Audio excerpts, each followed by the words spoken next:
성경의 맥을 잡다 44번째 시간입니다. 우리 지난 시간에는 예레미야서를 공부했고 특별히 다윗 왕조가 망한 이유에 대해서 함께 살펴보았습니다. 지금 계속 선지서를 공부하고 있는데요. 오늘은 에스겔이라는 책을 너무 방대한 책이지만 오늘과 다음 주 두 번에 걸쳐서 좀 전체적인 개요와 줄거리를 살펴보도록 하겠습니다.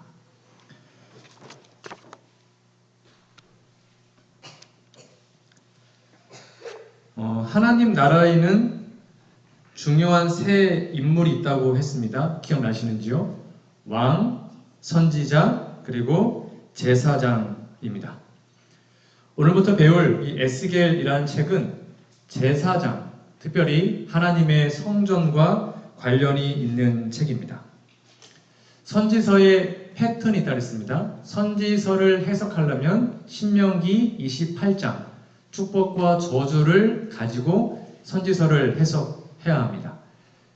선지서의 모든 대부분의 책들의 패턴은 앞에 보시면 처음에는 아주 신랄하게 책망과 심판, 저주를 막 퍼붓습니다. 너희들 회개해야 돼, 똑바로 살아야 돼 막 한 다음에 거기서 끝나는 것이 아니라 뒷부분에는 하나님의 위로와 소망 그리고 회복의 내용으로 마치는 것이 대부분의 선지서들의 패턴입니다.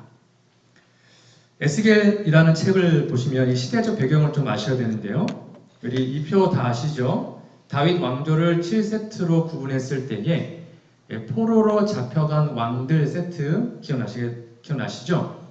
이 여호야긴 에스겔 1장 2절에 보면 여호야긴 왕이 사로잡힌 지 5년 그달 초 닷새라. 이때 에스겔이 이제 에스겔 계시를 보고 책을 쓰게 된 겁니다. 그러니까 에스겔은 여호야긴이라는 왕이 바벨론으로 사로잡혀 갔을 때 함께 사로잡혀 갔습니다. 예레미야는 유대에서 선지자를 했고 에스겔과 다니엘은 포로로 잡혀가서 그 이방 땅에서 선지자 역할을 한 것으로 여러분 이해하시면 되겠습니다. 그러니까 여호야긴이 잡힌 지 5년이었으니까 마지막 왕이었던 시드기야 5년은 같은 거겠죠. 시드기야 5년에 에스겔이 부름을 받고 선지자로 일을 하게 되죠. 우리 지난 시간에 배웠는데 기억나시는지 모르겠습니다. 남바 유다가 망한 이유 역대하 36장 14절을 여러분 꼭 에스겔을 공부할 때 이 본문을 기억해 주시면 좋겠습니다. 여기 보시면 모든 제사장들의 우두머리들과 백성도 크게 범죄하여 이방 모든 가증한 일을 따라서 여호와께서 예루살렘에 거룩하게 두신 그 전 하나님의 성전입니다. 그것을 더럽게 했다라고 기록합니다. 제가 지금 조금 전에 뭐라 했습니까? 에스겔이란 책은 제사장과 하나님의 성전에 관한 책이다 라고 말씀을 드렸죠. 그러니까 에스겔이 포로로 잡혀간 다음에 계시를 봅니다. 특별히 본국, 자신의 나라 유대 나라에서 제사장들과 하나님의 성전이 얼마나 더럽혀졌는지를 보게 돼요. 그러니까 쉽게 에스겔을 한마디로 설명하면 요겁니다. 앞에 보시면 에스겔이라는 책은 역대하 36장 14절의 말씀을 하나님의 성전을 중심으로 자세하게 풀어놓은 책이다 라고 이해하시면 됩니다. 이게 에스겔을 한마디로 요약한 것입니다. 그러니까 에스겔에는 어떤 내용이 나올까요? 제사장들의 타락과 그리고 하나님의 성전이 얼마나 더러워졌는지가 에스겔에 나옵니다. 이 두 가지만 이해하시면 에스겔이 어떤 책이다라는 것을 이해할 수가 있습니다. 자, 그러면 하나님께서 우리들에게 성소, 그분의 성전을 주신 이유가 무엇이죠? 성전의 역할이 무엇입니까? 딱 하나가 있죠. 출애굽기 25장 8절에 보면 하나님 말씀하십니다. 내가 하나님이시죠. 그들 중에 즉 그분의 백성들 중에 거할 성소를 지어라 라고 얘기합니다. 즉 하나님의 성소, 성전의 임무는 역할은 뭐냐면 하나님과 만나는 것입니다. 하나님의 임재가 있는 것이죠. 하나님께서 거처하시는 하나님의 집이 그분의 성전이 됩니다. 그런데 하나님의 성전이 어떻게 됐어요? 역대하 36장 14절에 보니까 더러워졌습니다. 하나님은 절대로 죄와 함께할 수가 없잖아요. 그러니까 성전이 더럽혀지니까 하나님이 그 성전에서 떠날 수밖에 없게 됩니다. 성전이 가증해지고 더러워지니까 그곳에 하나님이 떠나시게 됩니다. 하나님의 영광이, 하나님의 임재가 떠나면 그 성전은 망하는 것이고 그 나라는 망하는 것입니다. 그래서 남방 유대가 망하게 된 것입니다. 이게 에스겔의 개요인데요. 에스겔은 하나님의 영광이 떠나는 장면이 처음부터 기록이 되어 있습니다. 하나님의 영광을 하나님의 임재라고도 표현할 수 있습니다. 그 남방 유다가 쭉 이어오다가 더 이상 하나님이 견딜 수 없어서 그분의 성전에서 그분의 영광을 떠나가게 하십니다. 하나님의 영광이 떠나면 심판을 받고 제가 지금 말씀드린 것처럼 나라가 망하게 되죠. 그 이야기가 에스겔의 전반부에 나와요. 왜 하나님의 영광이 떠났는지, 하나님의 성전이 얼마나 더러워졌는지를 쭉 설명합니다. 근데 거기에서 끝나면 희망이 없잖아요. 그러나 에스겔 후반부에는 그럼에도 불구하고 하나님께서 다시 그분의 영광을 그곳에 보내시고 그들을 회복시키시는 소망의 이야기로 에스겔은 끝나게 됩니다. 이것이 에스겔의 큰 그림입니다. 자, 그러면 에스겔에 나와 있는 하나님의 성전이 얼마나 더러워졌는지를 좀 살펴보도록 하겠습니다. 이 성전은 오늘날 우리의 모습도 그대로 대변한다고 보시고 알고 보시면 되겠습니다. 이 내용은 제가 4월 달에 하나님의 인에 대한 설교를 하면서 한번 했던 내용입니다. 복습하는 마음으로 보시면 좋겠습니다. 이것이 그 당시 에스겔의 성전입니다. 에스겔 당시의 성전입니다. 여기 아다시피 지도에서 동쪽이 오른쪽이고요. 여기가 서쪽, 여기가 북쪽입니다. 밑에가 남쪽입니다. 동쪽에 문이 있고 들어오면 번제단, 성소, 지성소 이렇게 되어 있는 것이 성소의 구조예요. 그래서 성전에 어떤 걸 읽다가 북쪽, 남쪽을 보시면 동쪽에 문이 있었네. 서쪽에 뭐가 있네. 이걸 딱 알고 보셔야 됩니다. 에스겔 8장 3절에 보니까 나를 이끌어 예루살렘으로 가서 안뜰로 들어가는 북향한 문에, 북쪽이니까 여기 위를 말하는 겁니다. 1번, 그렇죠? 북향한 한 문에 이르니 거기에는 질투의 우상 또는 투기의 우상, 질투를 이루게 하는 우상의 자리가 있는 것이다 라고 설명을 하고 있습니다. 에스겔이 지금 몸은 바벨론에 있습니다. 거기에서 지금 계시를 통하여 남방유다의 성전의 더러움을 지금 보고 있는 것입니다. 아마 에스겔이 보고 기절 초풍했을 것입니다. 성전에 갔는데 하나님의 거룩한 성전에 뭐가 있는 거예요? 우상, 투기의 우상이 가득 있었습니다. 왜 여기에 질투의 우상이냐면 하나님은 질투하는 분이시기 때문입니다. 성경 읽다 보면 하나님은 질투하는 분이다 말이 여러 번 나오잖아요. 여러분, 질투하시는 하나님, 이런 말을 들으면 좀 느낌이 어떠세요? 하나님도 질투하신다? 이걸 어떻게 우리가 이해해야 될까요? 자, 만약에 제가 결혼을 했잖아요, 지금.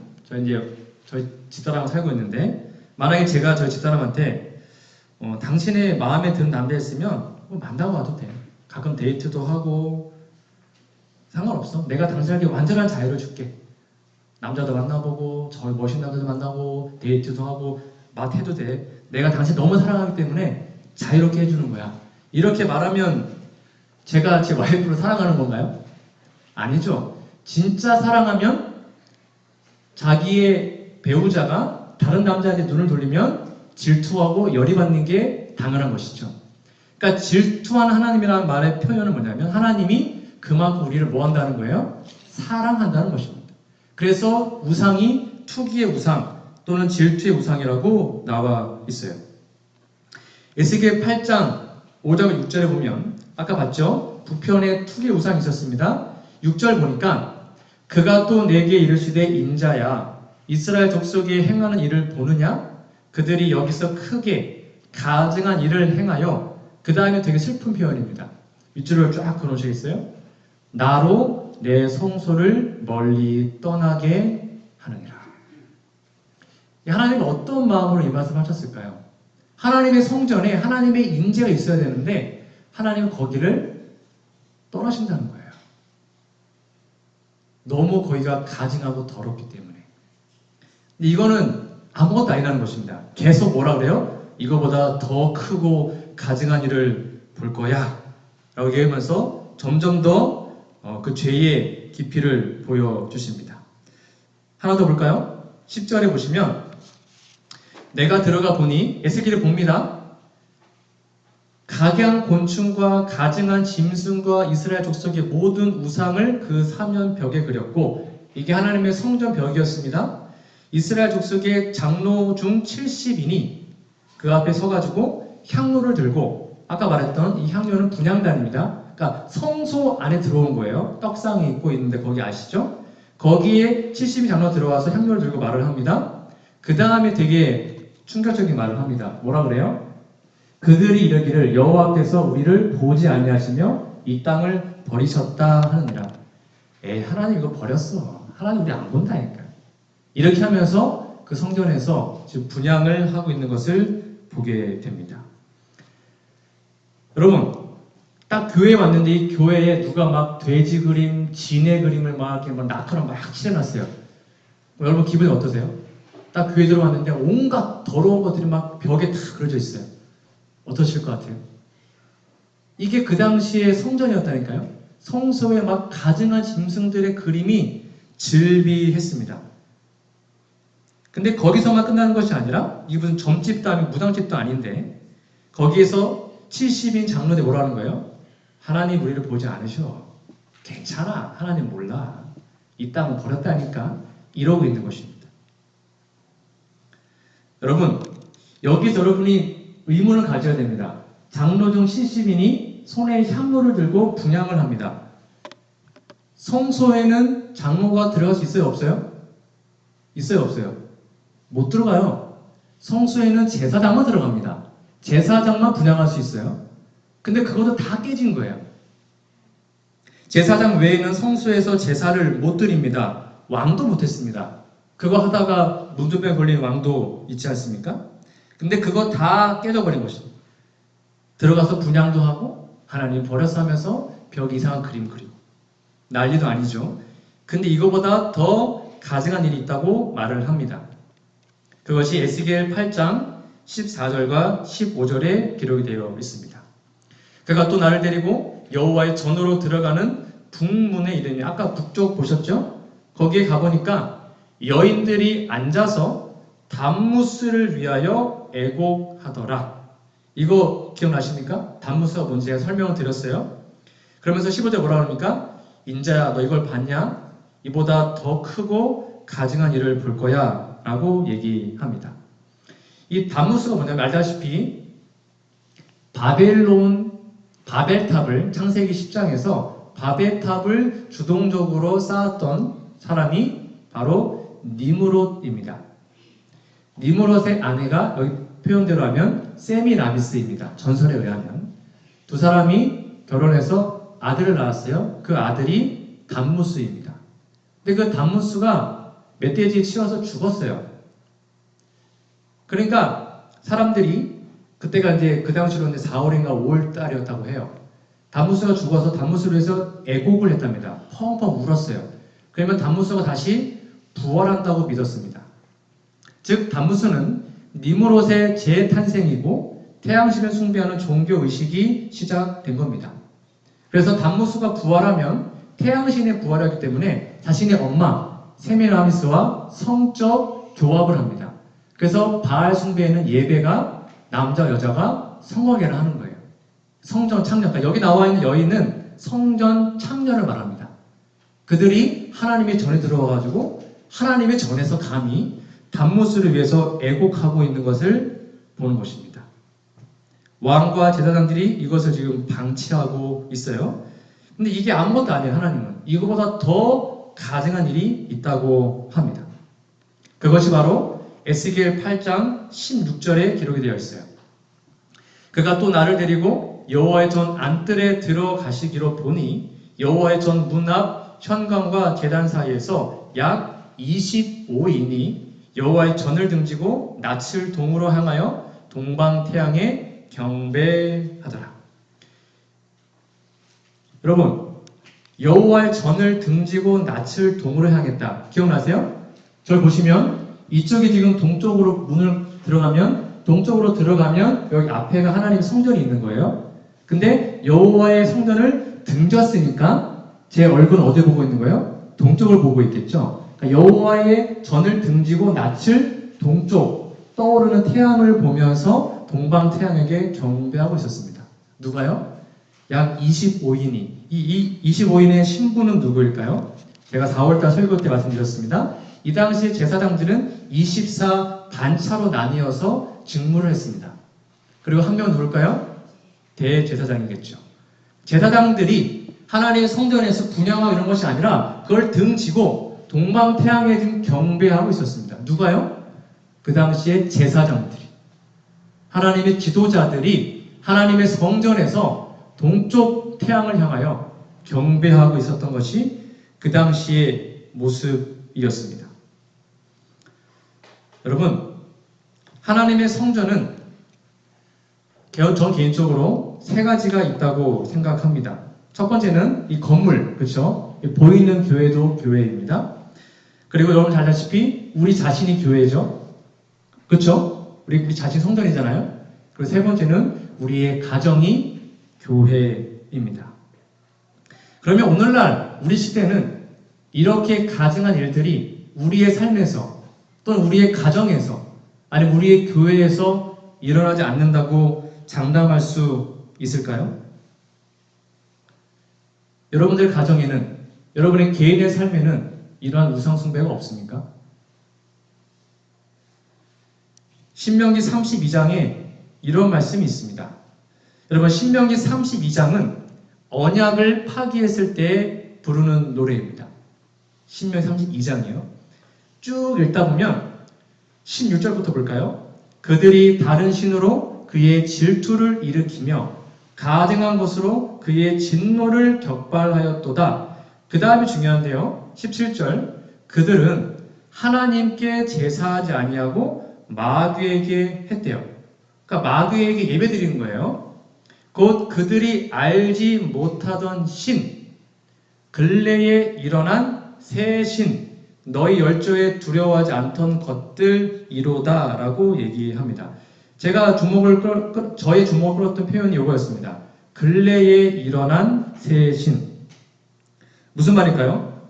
우상은 예전에 있었지만 계속 모양을 변해서 오늘날에도 존재합니다.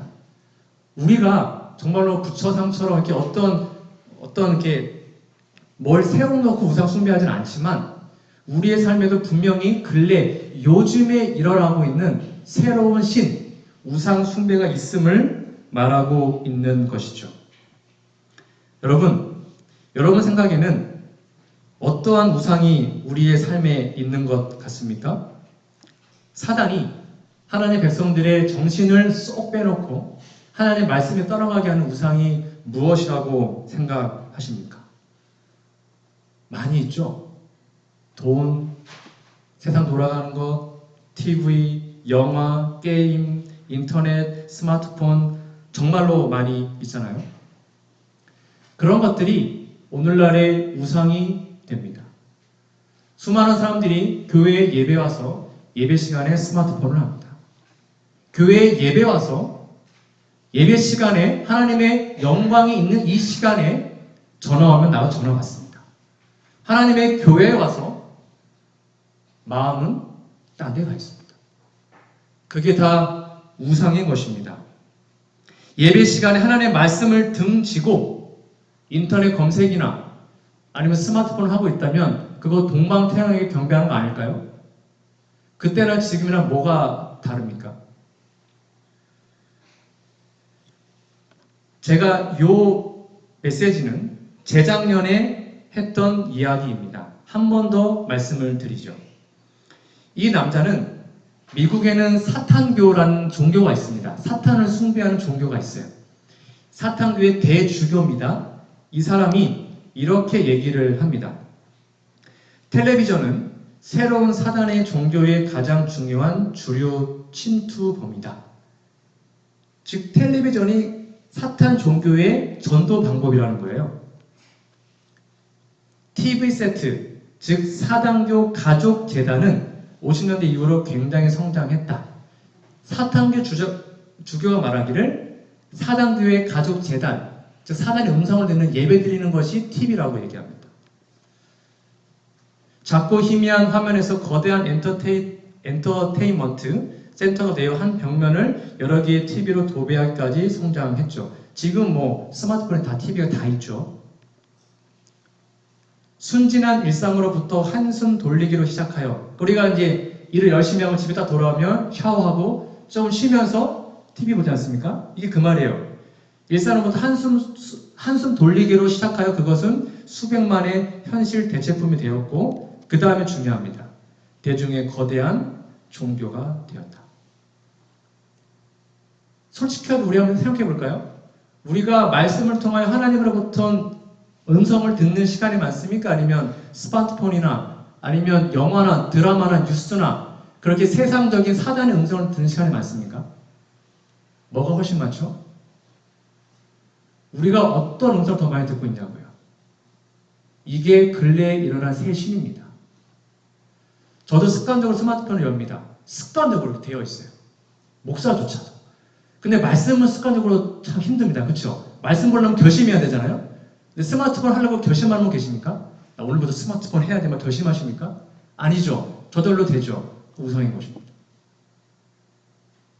절 포함해서요. 그게 근래에 일어난 새 신이에요. 우리 정말 어느 음성 더 많이 듣고 있죠? 고민해 봐야 합니다.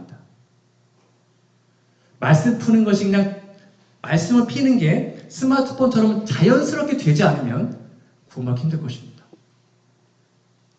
그게 근래에 일어난 새 신이었어요. 그게 남과 유다를 망하게 했다니까요. 여러분의 모습은 어떠합니까? 이게 문제가 아니고요. 이렇게 되면 불행하게도요. 이런 말씀이 있어요. 전 되게 슬펐습니다. 에스겔 10장 18절 여호와 영광이 성전 문지방을 떠났어요. 하나님이 떠났어요. 하나님이 그 나라에서 떠났다니까요. 하나님의 십계명에 있는 그 거룩한 성전에서 하나님이 떠나셨습니다. 함께할 수가 없어요. 과연 우리의 삶에, 우리 개인의 삶에, 우리의 가정에, 우리의 교회에 혹시 우리가 하나님을 떠나게 만들고 있지는 않습니까?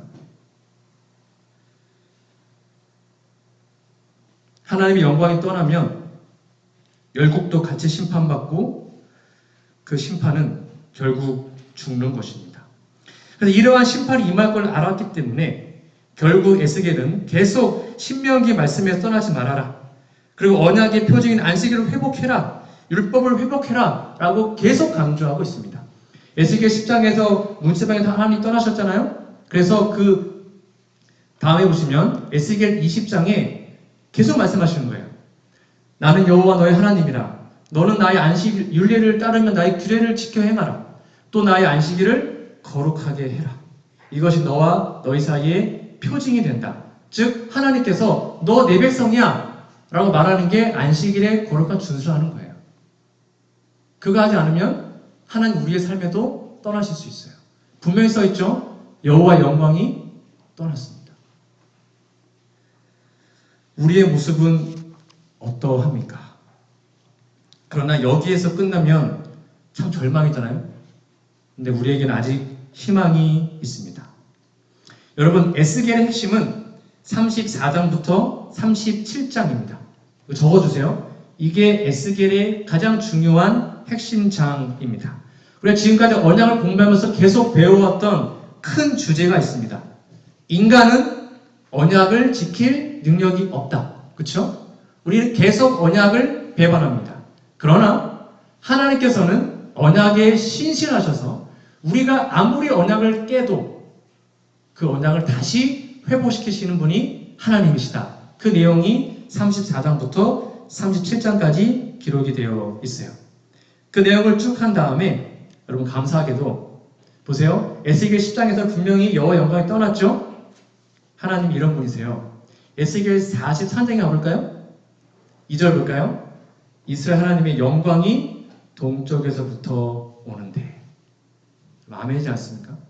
하나님께서 다시 우리를 회복시키기 위해서 오십니다. 그 다음 뭐라고 했습니까? 4절에 여호와의 영광이 동문을 통하여 성전으로 들어가고. 이것이 바로 하나님의 모습입니다. 하나님의 영광이 성전에 들어오는 것은 이스라엘의 공로나 공적이 있어서가 아닙니다. 그분이 언약에 신실하시기 때문입니다. 그러므로 이 뒷부분은 다 새 언약에 관한 이야기가 에스겔 뒷부분에 기록이 되어 있습니다. 특별히 에스겔 34장은 하나님과 이스라엘 백성들의 언약 관계를 목자와 양의 모습으로 표현하고 있습니다. 그 당시에 이스라엘의 지도자들은 사건이었습니다. 그냥 율법 정신이 아니라 사리사욕으로 나라를 다스렸고, 그래서 결국 짐승들이 백성들을 힘들게 하는 일을 하게 됐죠. 그 내용이 에스겔 34장 4절 5절에 기록되어 있습니다. 이게 두 개가 지금 대조되고 있는 것입니다. 너희가 그 연약한 자를 강하게 아니했죠. 이게 그 당시에 이스라엘 지도자들의 모습이었습니다. 병든 자를 고치지 않았어요. 상한 자를 싸매주지 않았습니다. 쫓긴 자를 돌아오게 하지 아니하고 잃어버린 자를 찾지 않았습니다. 한 게 아무것도 없어요. 포악으로 그것들을 다스렸대요. 그러자 5절 볼까요? 목자가 없으므로 그것들이 흩어져서 모든 들짐승의 밥이 되었대요. 이스라엘 백성이 양으로 비유하는데 다 망한 것입니다. 그런데 에스겔 34장 15절에 보면 하나님이 직접 이제는 목자가 되십니다. 보세요. 내가 친히 내 양의 목자가 된다. 16절 어떻게 하신대요? 잃어버린 자를요 찾으시고, 쫓기는 자를 내가 돌아오게 하고, 상한 자를 내가 싸매주고, 병든 자를 내가 강하게 하고, 그 다음에 정의대로 그것들을 먹이는 진정한 목자. 선한 목자가 양을 구하기 위해서 목숨을 걸고 양을 찾고 보호하고 치료합니다. 근데 진짜로 얘기하잖아요. 그럼 이 세상에서는 정말로 양 때문에 목숨을 버리는 목자는 거의 없습니다. 만약 정말로 양 때문에 목숨 버리면 세상 사람들이 얼마나 어리석다고 말하겠어요? 여기에서 목자가 양을 위해서 목숨을 버린다는 것은 목자가 양과 언약 관계에 있다는 것을 말하고 있습니다. 언약 관계는 목숨을 걸고 지켜주는 거잖아요. 그래서 목자가 양을 위해서 목숨을 버린다는 것은 둘이 언약 관계에 있다는 것으로 여러분들이 이해하시면 되겠습니다. 자, 그러면 에스겔 34장 25절, 이 화평의 언약에는 거기서 여러분 줄을 쫙 걸어 놓으셔야 돼요. 중요한 단어입니다. 내가 또 그들과 화평의 언약을 맺고, 그렇게 여호와 영광이 떠나갔지만 에스겔 34장부터 뭐 나온다고요? 하나님이 다시 한번 새 언약, 화평의 언약을 그들과 맺어준대요. 37장 볼까요? 26절, 내가 그들과 화평의 언약을 세워서 영원한 언약이 되게 하고, 이거 다 이미 다 배운 것입니다. 화평의 언약, 영원한 언약은 새 언약의 다른 표현입니다. 또 그들을 견고하게 하고 번성하게 하고 내 성소를 그 가운데 세워서 영원히 이르게 한다라고 얘기합니다. 하나님께서 그들이 성전에 별짓 다 해놓고 여호와 영광이 떠나갈 수밖에 없는 큰 죄를 졌을지라도 하나님이 신실하시기 때문에 그들과 다시 언약을 맺으시고 그들을 살려주시겠다고 약속하시는 거예요. 언약을 맺을 때 피와 맹세가 필요하다고 그랬죠. 그리고 이름이 필요합니다. 언약을 맺으면 새로운 이름이 주어진다고 그랬잖아요. 그래서 선한 목자는 양들의 이름을 개별적으로 다 알고 있습니다. 죄송합니다. 요한복음 10장 14절, 나는 선한 목자라. 나는 양을 위하여 목숨을 버린다. 그래서 에스겔은 목자와 양의 이야기를 통하여 새 언약이 얼마나 중요한지에 대해서 계속 강조하고 있습니다. 그 새 언약이 없으면 우리에게는 희망이 없는 것입니다. 그거를 지금 강조하고 있는 내용이 에스겔 34장 이후부터 나오게 되는 것이죠. 에스겔 34장 23절입니다. 내가 한 목자를 그들 위에 세워 먹이게 하리니 그는 내 종 다윗이라. 그래서 다윗의 혈통에서 진정한 목자 예수님, 언약 보증인 그분이 오셔서 그들을 구원할 것을 지금 얘기하고 있는 것입니다. 여러분 에스겔 36장 24절부터 여러분 꼭 성경을 피셔서 제가 여기다가 체크해 부분에 여러분 똑같이 성경책에 체크해 주시면 좋겠습니다. 이게 새 언약의 핵심입니다. 우리가 이 언약을 경험하지 못하면 구원받을 수 없어요. 보세요. 36장 24절부터 볼까요? 내가 너희를 여러 나라 가운데서 인도하여 내고 여러 민족 가운데서 모아 데리고 고국 땅에 들어가서 맑은 물로 너희에게 뿌려서 너희로 정결하게 하고. 새 언약은 죄로부터의 정결이 포함되어 있습니다. 너희 모든 더러운 것에서와 모든 우상 숭배에서 너희를 정결하게 할 것이며. 새 언약은 하나님이 일방적으로 우리를 정결하게 해주시겠다고 약속하신 겁니다. 그 다음 볼까요? 26절. 여기 밑줄을 쫙 끊어줘야 돼요. 또 새 영을 너희 속에 두고 새 마음을 너희에게 주되. 새 언약은 새로운 마음을 주시는 거예요.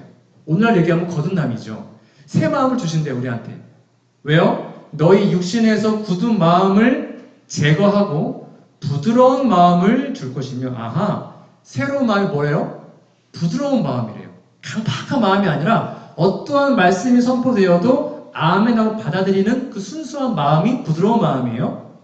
27절 볼까요? 또 내 영을 너희 속에 두어. 야, 하나님의 영광이 떠났는데 이제는 하나님의 영광이, 하나님의 임재하심이 우리 속에 그대로 들어온대요.